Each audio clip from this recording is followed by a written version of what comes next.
Cañete, que creo que está ya al otro lado. Gonzalo Cañete, jefe de estrategias de mercado global para ATFX Connect. ¿Cómo está, Gonzalo? Buenas noches. Hola José, ¿qué tal? Pues parece que con mejor conexión que el miércoles. Sí, eso parece. Te De agradezco. momento. Oye, estábamos mirando al petróleo y voy a empezar por ahí. Me lo permita Sergi y me lo permita Goleta, que también dice que si no se quede la audiencia. Bueno, andamos dando vueltas con YouTube, no estamos preocupados de este asunto, seguimos subiendo, Goleta. Pero os agradezco que estéis ahí al otro lado y seguro Gonzalo también. En virtud de ese crudo que siempre nos pide Sergi, ayer caía fortísimo, o cayó de forma fuerte, más de un 4, un 5 incluso, con un West Texas también con una caída potente. Hoy vemos nuevas subidas.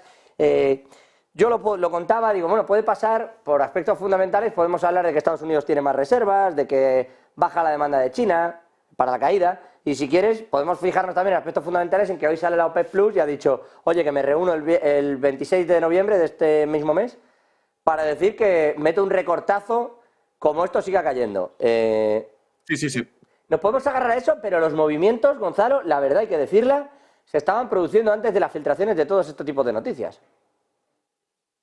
Sí, los movimientos bajistas estaban produciendo antes.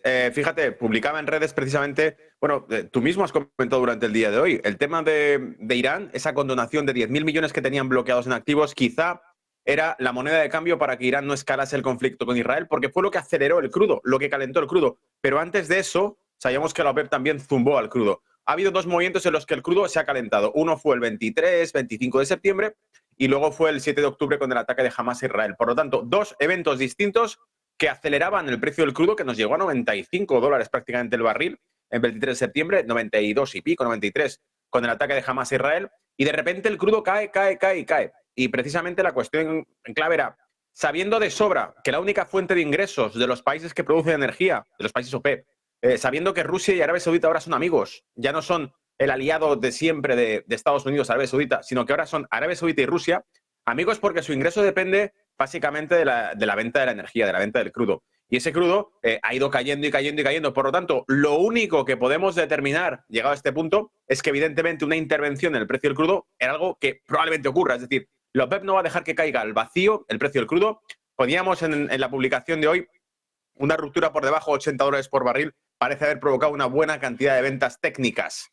Ventas técnicas, sería activaciones de venta que se producían por debajo de 80, pero como dijimos ya el miércoles, probablemente las zonas clave en el crudo serían en torno a los 72, 75, 78 dólares el barril, todo ese rango, 72, 75, 78 dólares. Fíjate cómo al llegar justo a esos 76,75 pega un rebote y sube hasta 80. Son zonas probablemente interventivas, en las cuales vemos que todo lo que se aproxima a los 72, incluso te diría 70 o 68 dólares el barril, son zonas de soporte fortísimo en las que le entra compra y por supuesto que la OPEP necesita intervenir el mercado. Si ve un crudo por debajo de 80 dólares el barril, lo más probable es lo que hemos visto hoy, que anuncien que se reúnen y que van a decir para finales del mes algún tipo de intervención de nuevo en el precio como la que ocurrió en septiembre. Porque, repito Claro. a la audiencia, todo el sprint alcista que vimos el 20 y tanto de septiembre fue producido por un movimiento de la OPEP.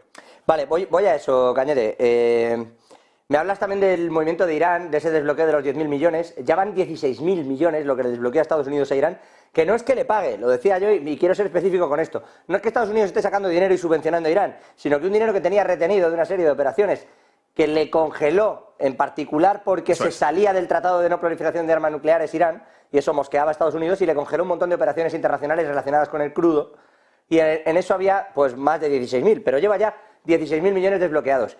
Irán está jugando a esto diplomáticamente, mientras en realidad cobra poder frente a Palestina, frente a Hamas, frente a Hezbollah, precisamente por lo diplomático, sin entrar en lo bélico. ¿Hasta qué punto esto que está ocurriendo allí, yo sé que tú tienes una opinión que no sé si es muy popular, pero es cuando menos curiosa, y es que Irán e Israel, los dos, en realidad, ganan con lo que está ocurriendo allí en términos económicos?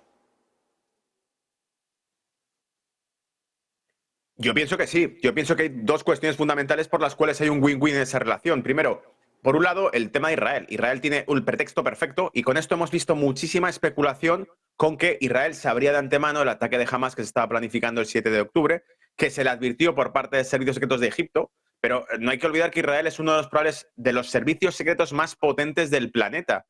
tienen hasta detectores sísmicos de movimiento para detectar si algún carro de combate se acerca a la frontera. ¿Cómo no podían saber ese tipo de planes cuando probablemente, si la CIA tiene infiltrados, como dijo una vez el señor Philip H., uno de los ex agentes de la CIA que tuvo entrevistas en los años 70 conocidísimas en medios, dijo que le podía garantizar al mundo que la CIA tenía al menos un infiltrado en cada grupo de delincuencia o terrorista a nivel global. Bueno, pues si eso era la CIA, que no será el Mossad. Por lo tanto, yo creo que de sobra sabía el Mossad este tipo de información. ¿Por qué permiten ese tipo de ataque? Por el primer win, el primer lado victorioso, la primera ventaja que recibiría Israel por la que le interesa esto. El pretexto perfecto para la unificación territorial, para conquistar toda la zona costera que tiene, para terminar la ocupación y eliminar ya Gaza. De hecho, la política que están siguiendo es una política de ir ocupando, que además lo vimos porque se desclasificó uno de los planes que existía, ya antiguo, pero que se estaba siguiendo a rajatabla con lo que estaba ocurriendo ahora, empezar por el norte e ir empujando a la población a que fuese migrando y saliéndose y que el resto del mundo se ocupase de los refugiados. Ese plan existía dentro del servicio de inteligencia israelí, se publicó también, lo hemos visto en la prensa, y por lo tanto el plan sería ir ocupando Gaza, punto. Con el pretexto de Hamás. Bien, por el lado de Irán, ¿cuál podría ser el otro pretexto? Bueno, Irán probablemente podría decir, el mundo entero señala a Israel como culpable, que es lo que está ocurriendo. Estamos viendo que todo el mundo entero, los medios de comunicación, señalan a Israel por la brutalidad que tiene, etcétera, etcétera. E Irán dice, ahora, si tomo algún tipo de medida, encima quedo como un acto heroico en defensa del pueblo palestino. Y es lo que yo voy a hacer. Si lo hago, salgo beneficiado a nivel político. Si no lo hago, no lo hago a cambio de algo. ¿Qué? Concesiones, que es lo que estábamos comentando ahora. Ese desbloqueo de activos congelados iraníes por parte de Estados Unidos con las sanciones que se pusieron en su momento. Por lo tanto, para mí, el win de Irán sería, yo ahora podría mover ficha, el mundo probablemente me aplaudiría, pero no lo voy a hacer si me desbloqueáis parte del capital que me bloqueáis en su momento. Y por el lado de Israel, yo contento porque con esto tengo el pretexto perfecto, por un lado, impedir la destitución de el señor Netanyahu, Bibi, que sabíamos que tenía, no de ahora, sino lleva más de 1 año y medio con protestas en las calles de Tel Aviv de miles de personas pidiendo su dimisión por diferentes escándalos. Pues con esto consiguió lo primero un gobierno blindado, un gobierno protegido, un gobierno que, como él dijo, estamos en estado de guerra, no quiero que se produzca ningún tipo de fluctuación política durante este momento. Así que consiguió que se le autorizasen ciertos poderes y por tanto no puede ser destituido en estas circunstancias. Para mí hay diferentes factores por los cuales tanto unos como otros salen beneficiados. Los únicos perjudicados, la población civil que padece como moneda de cambio este conflicto. Bueno, vamos a ver cómo se da esa moneda de cambio, cómo se recoloca todo ese mapa geopolítico, que va a ser importante y va a tener bastante miga. Si me permites, Gonzalo, están empezando a preguntar algunas cosillas y quiero echarles un ojo. Hemos visto el petróleo, no sé si está preguntando alguien por el gas o si Goleta simplemente se mete ahí en el ajo, pero sí que preguntan por el euro-dólar y quiero mirar yo tanto euro-dólar. Fíjate, te voy a pedir que miremos al Merval luego, antes a ese índice argentino. A ver qué se puede sacar de allí o cómo se ve eso, ¿no? Desde un punto de vista de analista financiero como tú, antes de unas elecciones. Pero, eurodólar y miramos al gas. ¿Que miremos cuál? Eurodólar y al gas. Sí, claro. Aquí tenemos... perfecto. Fíjate, lo tengo a través de Finbit, lo tengo a través de TradingView. Lo primero que tiene que tener en cuenta es que con el dólar hemos visto que el dólar ha metido un bajón increíble desde que hace 2 semanas se empezaron a publicar los malos datos que sacó el mercado laboral en Estados Unidos. Yo creo que ese fue el detonante que empezó a hacer que todo el índice dólar, toda la fuerza del dólar, se fuese perdiendo.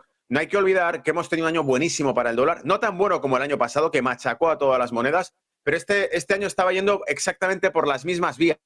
Exactamente por las mismas vías. Estaba funcionando muy bien, estaba alcanzando y superando los máximos del año el dólar, y con eso lo que teníamos claro es que iba a ir cambiando un poco el panorama. En el sentido de que con un dólar debilitándose, todo el escenario que hemos visto 2 meses para atrás hasta ahora, todos los buenos datos macro de Estados Unidos habían hecho que este dólar hiciese un sprint increíble. Fijaros, lo tenemos en pantalla.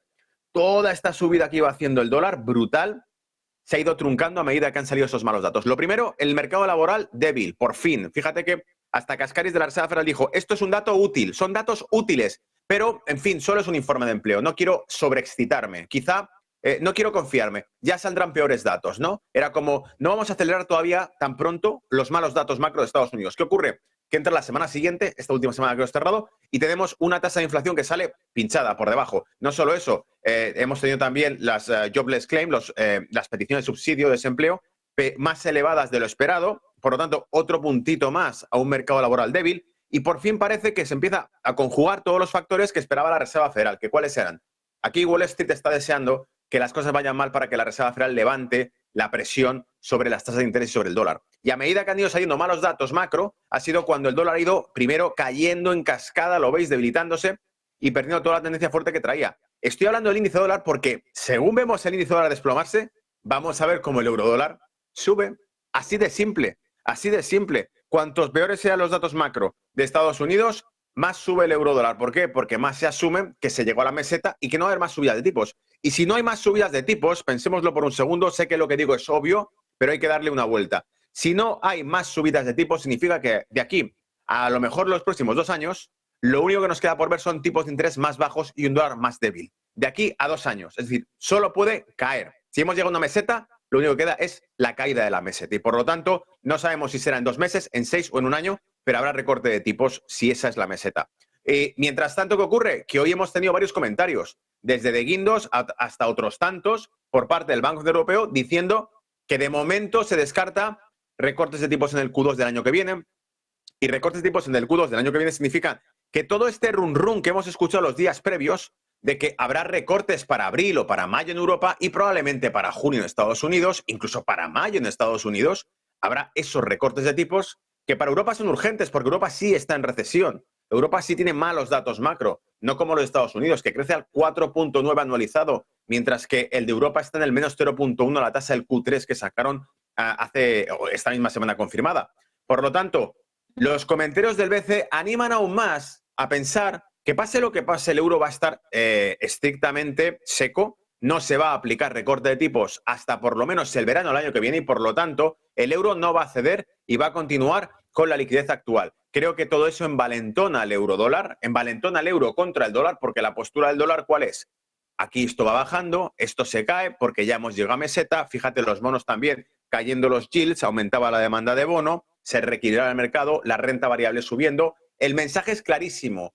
Se ha terminado la subida de tipos. Esto es lo que está interpretando y metabolizando el mercado. Tanto para renta variable, renta fija y divisa te están diciendo todos lo mismo. Ahora, la cuestión está en que hasta cuándo vemos este mensaje, porque si algo hemos aprendido, los que ya somos perros viejos en la bolsa, es que cuando esto está descontado, ¡pum!, llega la sorpresa. Llega algún comentario o llega algún dato que da la vuelta por completo a la percepción que tenía todo el mercado. No, ya es que se ha acabado la subida de tipos y de repente zasca. Aparece Powell y te dice que, bueno, que dado que la economía estadounidense sigue teniendo unas ventas minoristas fuertes o que tiene un nivel de consumo fuerte o que la tasa de paro sigue estando por debajo del 4% y que por lo tanto hay margen de maniobra, por si acaso van a seguir subiendo los tipos una última vez más, por ejemplo, y te da un giro por completo al mercado. Por lo tanto, mucha precaución en estos niveles, José, hasta que veamos que realmente ese eurodólar alcanza ciertas cotas, porque de momento estamos en mitad de un recorrido que no te lleva. Todavía no estamos en resistencias ni estamos tampoco en soportes. Y yo personalmente apostaría por un movimiento bajista para el eurodólar. Bajista, sin duda. Y decía, y cuidado porque efectivamente ya ha salido Mary Daly con esto, ha salido Goldsby, ha salido Barr, o sea, la Reserva Federal está en esa línea de hemos visto una caída en el último dato de inflación, pero nos queda la de noviembre, que es la que nos preocupaba, y vamos a ver ese PCE en particular, esa inflación que vigila con bastante más ahínco la Reserva Federal. Vamos a ver qué ocurre. Preguntan por el gas y por Tesla. Yo te quiero preguntar también por Nvidia, esa tecnológica, y por el aguante que tenga, y cómo estás viendo, que yo sé que en Nvidia, además, estás echándole un ojo bastante crítico a la compañía.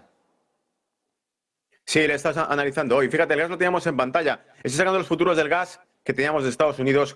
Ha habido también un ligero enfriamiento en los contratos. Fíjate que cuando empezó el conflicto para el gas, cuando empezó el conflicto entre Israel y Hamas, vimos que incluso el gas también se sobrecalentaba mucho. Vimos, por ejemplo, que tenía problemas de exportación a Egipto, que no es uno de los principales productores de gas, pero que era una pieza fundamental en el comercio que tenía Europa. Porque Europa, amigos, tiene que buscar nuevas alternativas. Si se le cortan los principales suministros de gas, que eran el gas licuado ruso, a Europa tiene que buscar donde sea nuevo gas licuado, ya sea de Argel, ya sea de otros suministradores que a través del Mediterráneo pueden aportarle ese gas. Y Egipto, por ejemplo, publiqué un gráfico muy interesante que mostraba el nivel de exportaciones de Egipto cayendo a plomo y evidentemente los precios del crudo abriendo con gaps al alza en Europa. Aquí tenemos ese precio del gas licuado, perdón. Aquí tenemos el precio del gas licuado que se ha ido enfriando a medida que ha ido pasando esa tensión inicial. Fíjate que partíamos de niveles mucho más elevados. En ningún caso llegaron a estar en los niveles que vimos el invierno pasado. Aquí lo teníamos, fijaros, entre 8 o 7 dólares y demás, pero en este caso estábamos viendo que llegó a estar en 3,50 aproximados a 4 dólares y ha ido enfriándose poco a poco. Insisto, no son los niveles ni de lejos que vimos durante el invierno pasado, pero preocupaban porque empezaban a tomar una tendencia alcista y además acelerada, muy rápida. Por lo tanto, con el gas, de nuevo, es el mismo mensaje con el crudo. Precaución, porque sabemos que los que dirigen el mercado de la energía no les gusta que esté barata, van a empujarla al alza, van a presionar para que esa energía esté al alza, y con el gas licuado es incluso peor que con el crudo, porque con el gas licuado hay incluso menos proveedores que con el crudo. Suelen ser los mismos proveedores de gas licuado que de crudo, pero en el caso del gas licuado es incluso más con menores oferentes de gas licuado que en el caso del crudo y con menos reservas. Por lo tanto, es algo que puede ser en su momento, cuando llegue la situación, más volátil. Con respecto, me decías Nvidia también. Sí, he publicado, de hecho, en el canal de Brújula de Mercados. Perdóname, Gonzalo. Te decía Tesla porque preguntaban por Tesla y ahora te miramos a Nvidia, pero antes de que me mate el técnico, que tiene toda la razón del mundo, voy a hacer un minutito para la pausa de publicidad, Gonzalo, y enseguida regresamos y le echamos un ojo a estas dos tecnológicas. Vale. Un minuto y volvemos. Perfecto.